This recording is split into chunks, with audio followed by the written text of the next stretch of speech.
everyone, my name is Colleen Connor, and I am from Blind Inspiration Cast, which is a podcast and website that I run, which is raising awareness of visual impairment and disabilities. So I myself am visually impaired. I have an eye disease called cone rod dystrophy, which means my vision is deteriorating over time. Most people, when you say you're blind, they think, oh, you can't see anything, close your eyes, that's what you're seeing. And that's not true. The majority of people who are visually impaired or legally blind have some vision, including myself. I was sighted, and I'm losing my vision over time because of a retina disease. As I mentioned, it's cone rod dystrophy is what I have. There are many, many versions of eye problems. Symptom-wise, if you want to picture something, all of my central vision is gone. There's almost nothing in the middle. I have some peripheral vision left, but my vision isn't reliable because I also have something called nystagmus, which means my vision constantly shakes a little bit. Also, I have static across all of my vision, so like an old television where you've got that static, constantly white, glittery sort of, I have that over everything. I've also lost my depth perception and my color perception. And again, I came from a place of being sighted and I'm losing my vision, so it's quite a grieving process. And one of the things that I wanted to do for myself, for my independence and for my happiness, is get a guide dog. And this series of videos that I want to do is going to discuss guide dogs and how this process is going to go for me in real time. So a lot of people have questions about guide dogs and companion dogs, and I've gotten a lot of those questions on my website and podcast. I thought long and hard about it. I did a ton of research, and I am going to get a guide dog. Today, I found out that I got accepted to the Seeing Eye, which is a very prestigious school, and it's located in New Jersey, Morristown, New Jersey. I myself am from the Virginia area, and I wanted somewhere on the East Coast of the United States, and I figured they've been doing this since 1929, and they're an accredited school, so I'm gonna go with them. I figure they know what they're doing. If you yourself are thinking about getting a guide dog, you do want to do research. There are many, many schools. And if you're in another country, there are several schools abroad as well. They definitely have guide dogs in the UK, in France, they have them. I decided to go with the Seeing Eye, and as I said, I got accepted.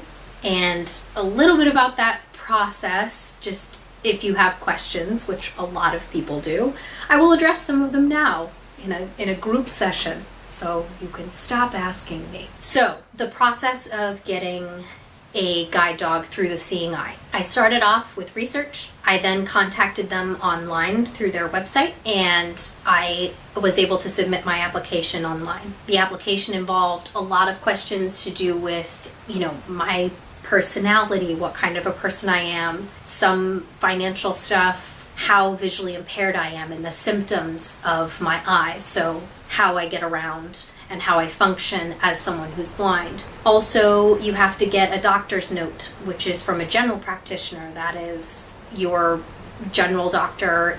You then have to get an eye doctor, an ophthalmologist or retina specialist, to sign off and give them specific eye information. You can't just say, I'm visually impaired, I want a dog. You have to prove it, and you have to be legally blind enough to be considered. I also had to get 3 letters of recommendation from non-family members. I chose one of my technology tutors, someone who worked with me on assistive technology, and I also chose 2 friends who have seen me interact with dogs before. Now, I myself have never owned a dog. I've owned a bird, I've never owned a dog. So I'm not only getting my first guide animal, I'm also getting my first dog. So it was a lot to think about, and with the Seeing Eye in particular, the dog will be mine. I'm adopting it. It will be my dog. I'm responsible for all of the vet bills, any sort of care. All of that is my responsibility. There are some schools where the school owns the dog, and they're going to help you out with the food and the vet bills and stuff like that, but they own the dog, not you. It was just something that I considered, and I wanted to own my dog and have that responsibility, so I wouldn't feel the need to check in with them constantly. One of the other things that I really liked is that this school in particular, while I was waiting to hear about my application and what I was really wanted to know, like, when am I going to get in? Is this, and I put in all this information, and I was waiting, and I did a lot of research. I asked a ton of visually impaired people, blind people who'd been to the Seeing Eye. I contacted some of the graduates. I was hearing all these stories, and I was getting really excited about it, and you have to wait. It was about 6 months, and I heard that I would have somebody coming to visit my home where I am to give me what's called a Juno Walk and an evaluation. This person was going to visit all the prospective students in Virginia. So I was like, I'm ready, I got this. This particular trainer showed up and she did an evaluation. Now where I live, I have 2 roommates, and there is also a dog here who's adopted. He is amazing and adorable, but he's part boxer. So he's very excited about everything, and he's adorable, but he's a pet. So it was a concern that we had. He's very well behaved, but it was a concern because we already had an animal in the house. And so this didn't disqualify me. You know, they will evaluate the dog, and they will talk to you about the behavior and things like that, and they'll make recommendations based on who you already have at home with you.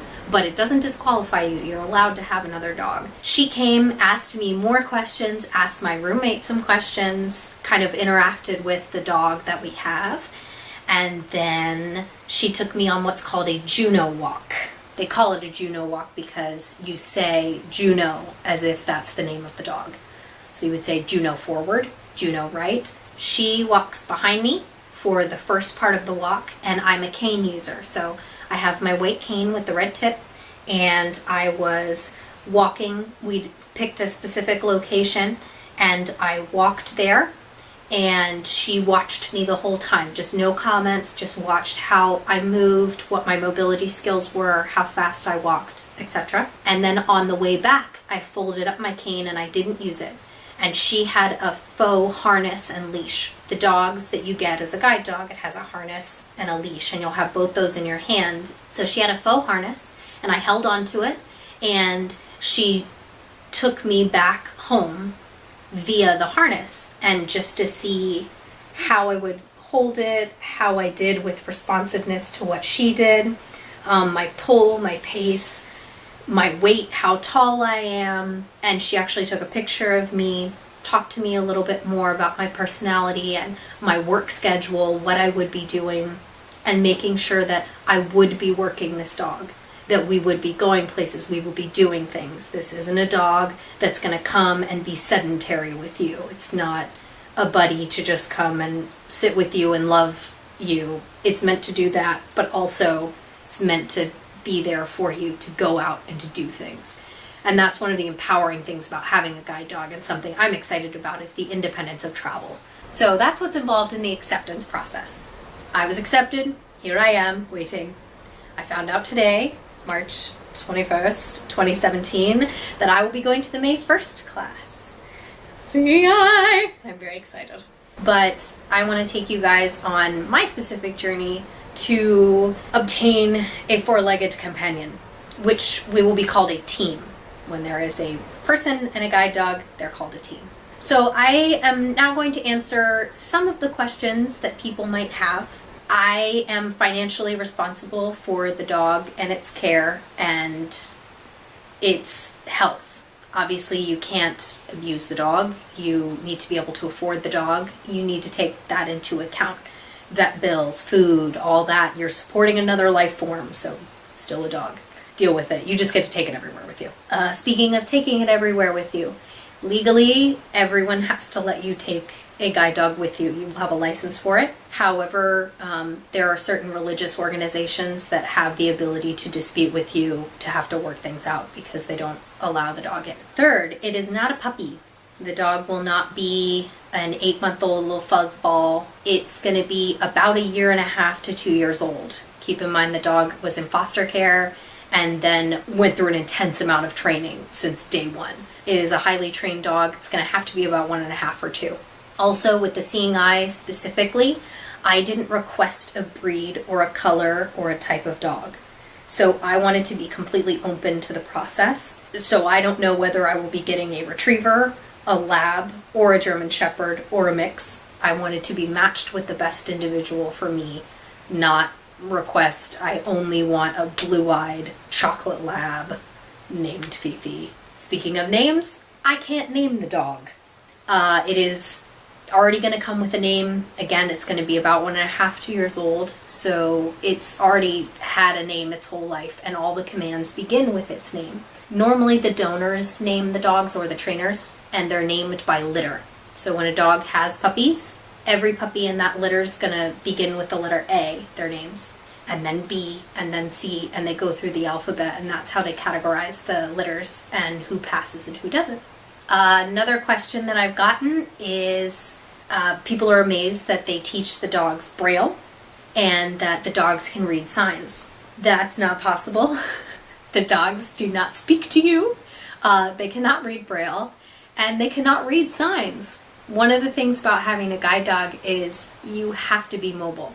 You have to be sure of yourself and confident in getting around with your cane. You're not solely relying on the dog. I can't start at my front door, hold onto the harness and say, Fifi, take me to Walgreens.